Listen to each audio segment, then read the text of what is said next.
Hello there. No day without physics. Oh wait, today we want to learn something special. Can you guess it? Exactly. We will learn about dynamic fluid. Oke, topik kita pada hari ini tentang fluida dinamik. Tenang aja, gak usah mikir fisika itu sulit. Kali ini pembahasannya seru kok. Mimin gak bakal biarin kalian bosan belajar tentang fisika. Oke, kita kasih gambaran. Jika suatu hari nih kalian gabut, terus rasanya pengen banget ngisi bak air mandi dan penasaran juga, berapa sih waktu yang diperlukan untuk mengisi bak air mandinya sampai penuh? Biar kalau mau ngisi air lagi kan tinggal hidupin timer aja. Jadi nggak bolak-balik liatin bak mandi udah penuh apa belum. Nah, setelah Mimin cari, ternyata kita bisa loh menghitung waktu air untuk penuh jika dengan mengetahui volume dan debit air. Dan gak cuma itu, Mimin yakin all the girls and boys pasti pernah nyiram bunga atau nyuci motor pakai selang air kan? Dan ujung selangnya pasti pernah ditekan, sehingga air yang tadinya mengalir pelan dan pendek menjadi mengalir lebih deras dan jauh. Nah, itu juga pakai prinsip dari fluida dinamik. Itulah hebatnya ilmu fisika. Hal yang sebenarnya kelihatan sepele ternyata menyimpan banyak informasi. 1. Persamaan kontinuitas. Oke, sebelum masuk materi, kita perlu mengetahui hal yang paling dasar terlebih dahulu. Pertama, fluida. Fluida itu suatu zat yang dapat mengalir. Ya, contohnya kayak air, minyak, udara, dan yang lainnya lah yang bisa mengalir. Kedua, debit. Debit itu banyaknya fluida yang mengalir setiap satuan waktu. Ketiga, luas penampang. Luas penampang adalah diameter atau luas alas suatu objek yang dapat dilalui oleh suatu fluida. Keempat, kecepatan. Besaran vektor yang menunjukkan seberapa cepat dan ke arah mana suatu zat bergerak. Kelima, waktu. Waktu itu adalah lama atau cepatnya suatu zat bergerak. Perhatikan gambar berikut. Ini adalah contoh gambaran air yang mengalir dalam suatu pipa. Untuk mencari debit air dapat ditentukan dengan mengalihkan luas penampang dengan kecepatan. Ini adalah persamaannya. Q sama dengan A kali V, di mana Q adalah debit air dengan satuan meter kubik per second, A adalah luas penampang dengan satuan meter kuadrat, dan V adalah kecepatan dengan satuan meter per second. Selain mencari dengan luas penampang dan kecepatan, debit air juga bisa dicari dengan membagikan volume dengan waktu. Ini adalah persamaannya.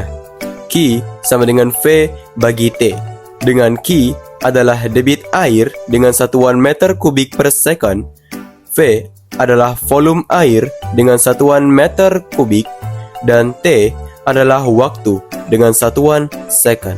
Oke, sekarang perhatikan. Nah, pembahasan ini nih, debit air dinyatakan konstan atau tetap, asalkan pipa selalu terhubung walau luas penampangnya berubah. Dalam kasus ini ada dua luas penampang yang berbeda ukuran, besar dan kecil.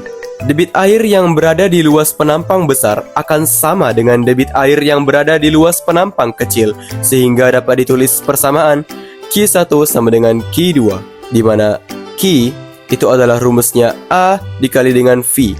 Maka Q1 sama dengan Q2 adalah A1 dikali dengan V1 sama dengan A2 dikalikan dengan V2. Tetapi kecepatan akan lebih cepat di luas penampang kecil daripada luas penampang besar.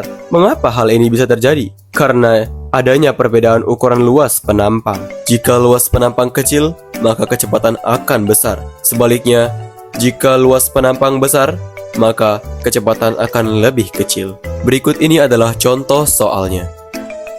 2. Persamaan atau asas Bernoulli.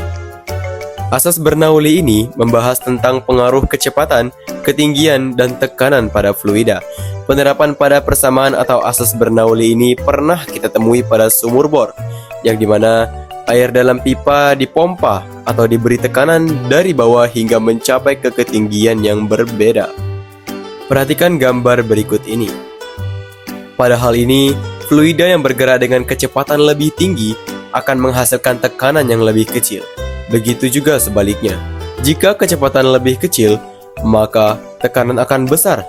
Jika kecepatan lebih besar, maka tekanan akan kecil. Persamaan Bernoulli itu berdasarkan hukum kekekalan energi mekanik, yang dimana rumus energi mekanik adalah EM sama dengan EK ditambah dengan EP, dimana EM adalah energi mekanik dengan satuan Joule, EK adalah energi kinetik dengan satuan Joule dengan rumus setengah kali Rho kali V kuadrat, dan EP adalah energi potensial dengan satuan Joule dengan rumus Rho kali G kali H, sehingga persamaannya menjadi P tambah setengah kali Rho kali V kuadrat ditambah Rho kali G kali H sama dengan konstan, dengan P adalah tekanan fluida dengan satuan Newton per meter kuadrat atau Pascal.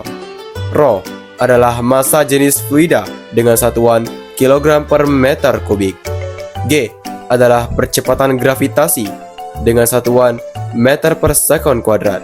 V adalah kecepatan fluida dengan satuan meter per sekon.